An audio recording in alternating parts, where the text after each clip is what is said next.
All right, March 22. This is the basic material sector. We're looking at potentially replacing Southern Copper.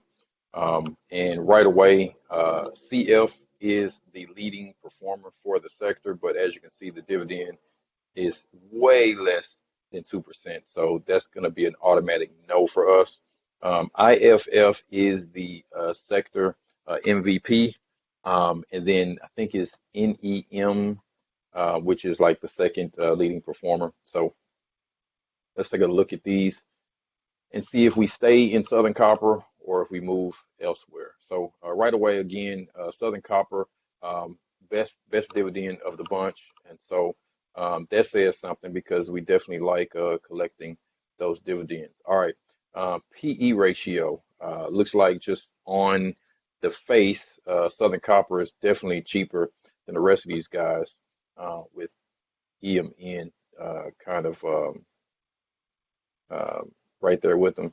Let me do this very quickly. Let me get rid of CF just because, again, we know that we definitely cannot invest in that particular company. So let's just take them out of the mix.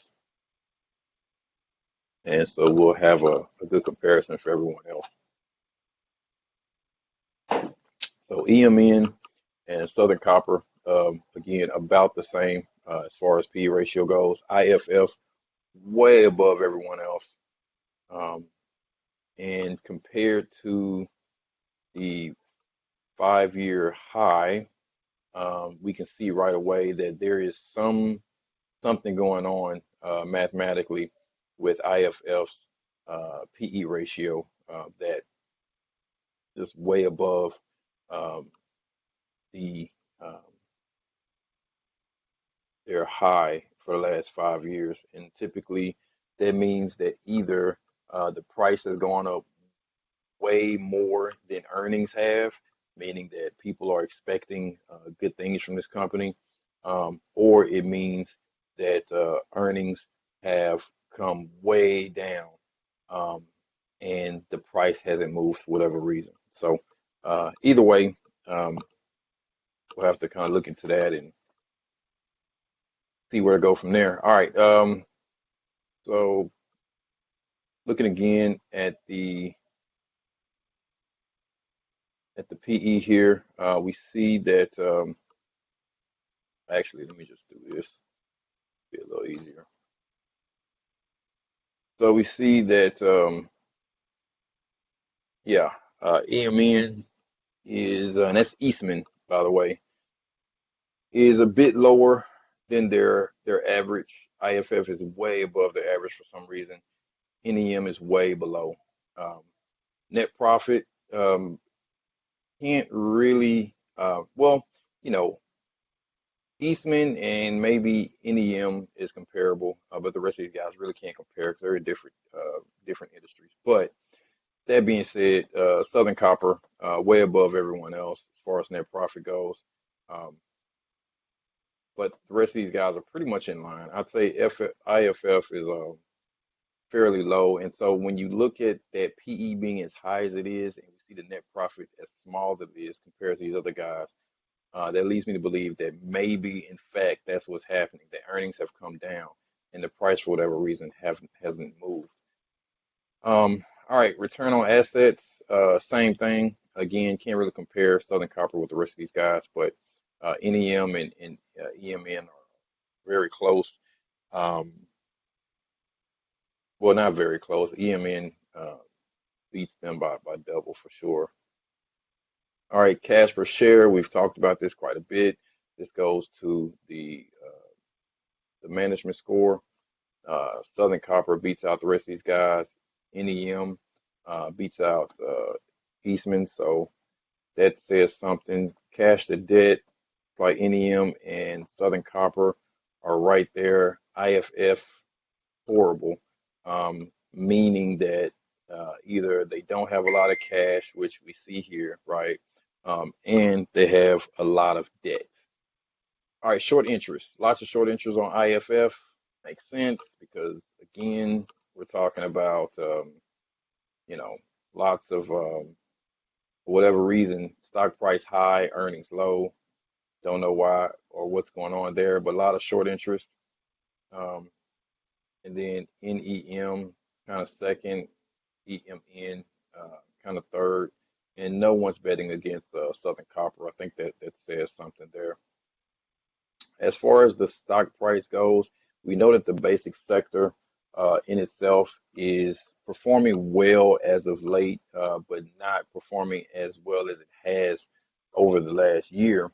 That being said, IFF is pretty far off of its highs, which is interesting concerning that the PE ratio is so high. So it means that obviously the price has been much higher than what it was, and it's actually come down some. EMN's kind of right there with them. Southern Copper, same neighborhood, I guess. NEM is closer to its highs than everyone else.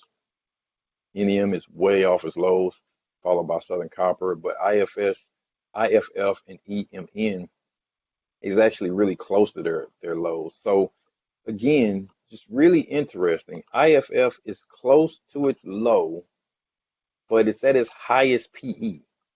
So that again, that lets me know that there's something going on with that stock price. So obviously, the stock price has come down quite a bit, but in order for the stock price to move down and the PE to be as high as it is, it means that earnings have had to fall faster than the stock price. So there you go. Um, Not a good look. Alpha, um, NEM a bit better. EMN kind of right there though. Up move. Um, Neither of these guys are really great in that area, with the exception of IFF. Again, this is a historical 3-year average, not counting current numbers. Down move, Southern Copper, of course, since that's the portfolio we've been following. But again, as we know, the down move portfolio has not performed very well at all. Beta is actually performing a bit better, but Southern Copper has a larger beta than the rest of these guys. And then historically, on average, looks like NEM has performed better than everyone and is second in place right now, I believe, in performance. So that says something. EMN, higher volatility, but all these guys are really right around the same place. And then for the score, EMN is actually the winner here. And again, this is looking at down score. And then going back to the management score, Southern Copper beats out on the management score. So this is something that I want to really look at again because, again, we have a management score for Southern Copper beating out the rest of these guys. And throughout this conversation, I've talked a lot about Southern Copper. There they are again with a better beta. The return is decent. Uh, Volatility, about the same with everyone else. Um, you know, we know the down move portfolio is not performing very well. Um, Not a great alpha. Matter of fact, the worst alpha of all these guys. Um, we talk about again cash to debt. It is a different. It is definitely a different industry than what we're comparing here. But even with that being said, I bet you this is a very high number compared with the rest of the market. And we'll look at that here in a second. Return on assets, again, I bet you this is fairly high for the market. Net profit, again, different industry, can't really compare, but 50% net profit is dang good. And then as far as the PE goes, this thing is nowhere near its high, meaning that it can definitely get higher. So I think, um, you know, looking at all this, and the dividend is better, so I think we have to stay in Southern Copper. Um, the only the only thing that will lead me away from Southern Copper at this point, um, is the fact that it does not have the alpha that I think at some point will be important, but it does have the beta, which is performing well now. So, with that being said, we do currently have a sell signal in Southern Copper, but we're going to stay in Southern Copper.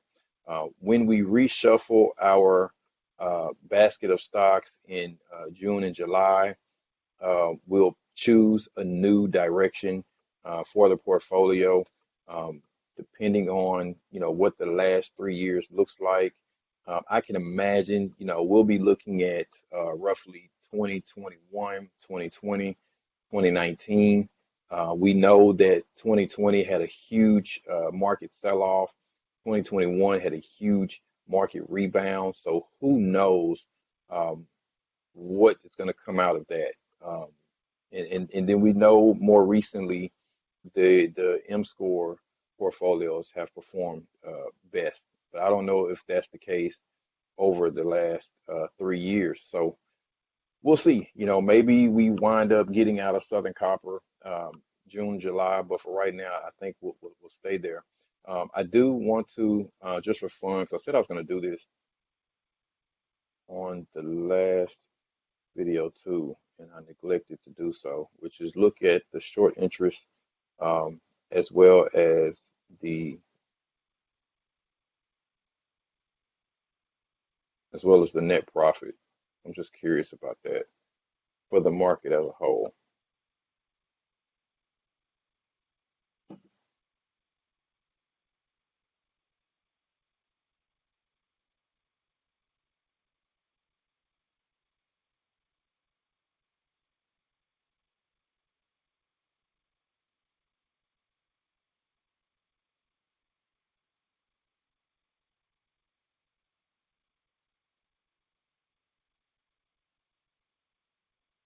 All right, calculator. I always talk about people complaining about computer time and stuff like that, trying to do thousands of calculations a minute. It's like, give it time. All right, let's see. First thing was net profit. Let's see what that looks like. 50%'s got to be top five, top 10 at least. APO somehow is more than 100. I don't know how that's possible.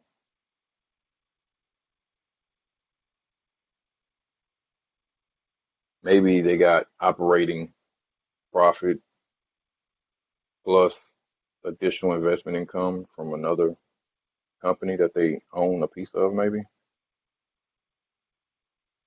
I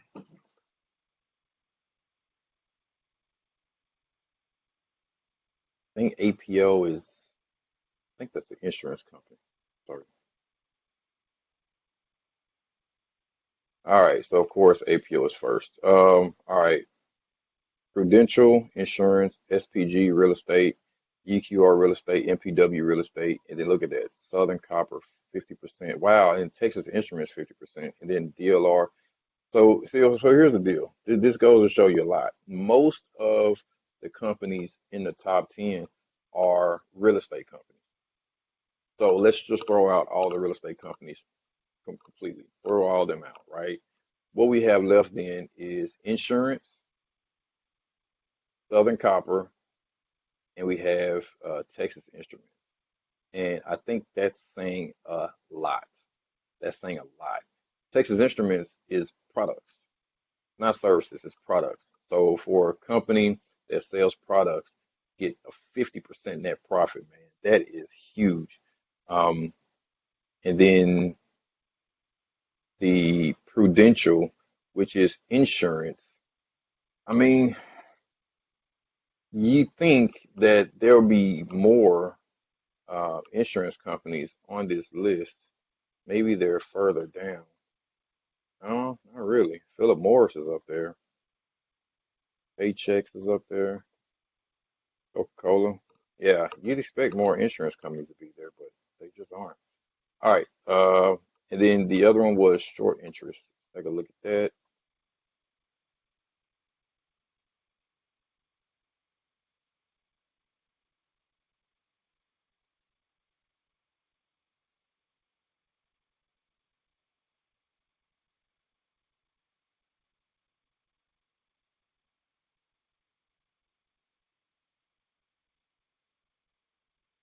I'm still not done.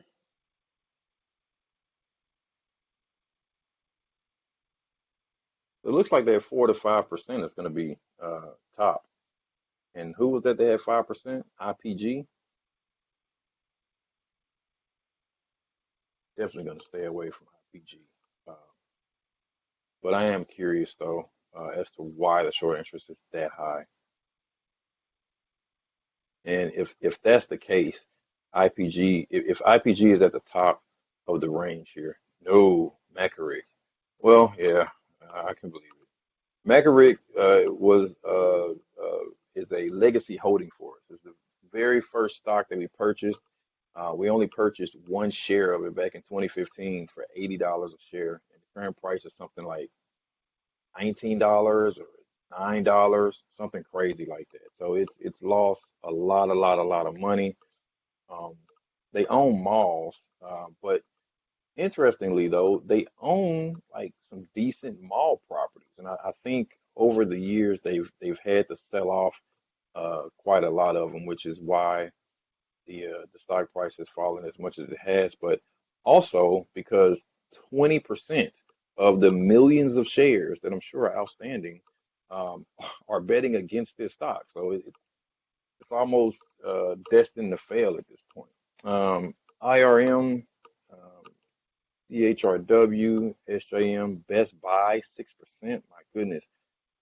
So there we go. So OMC is top, not IPG. So OMC, um, and then Campbell Soup, my goodness. MPW, that's not good. Hewlett Packard is up there. Valero is up there. And then IPG, my goodness. See, so I'll say the average is probably about 2%. So anything close to that 2%, we can't really pay much attention to. And then as we get down to the 1%, I'll say that these are probably the better performing companies. We see NEM right there at 1%. APO, just looked at that, less than 1%. Texas Instruments, less than 1%, right? EMN, less than 1%. EOG, we know that one. So, interestingly, AT&T, one of the worst performing companies in the communication sector, is less than 1% short interest. So almost no one's betting against AT&T, even though if you did bet against AT&T, you will have made a decent amount of money doing so. And then I imagine a lot of the utility companies going to be near the bottom. And so again, that's the thing that scares me. And I'll look into that, which is Rogers and Tullis, both phone companies, short interest of less than 1%, which is something of utility, which you expect. Um, and then you get to the OMCs and the IPGs, and short interest is, quadruple that. That's crazy. Southern Copper, way down at the bottom. And then CQP, I think that's, I forget the name of that company, but yeah, so hardly any short interest at all. And then MFC, insurance, BNS. All right, so yeah, and then yeah, these are Canadian banks down here. No one's betting against those guys. Philip Morris. So yeah, I mean, it's definitely something to say about that. But yeah, so we'll definitely stay with Southern Copper because the other options just don't look as good.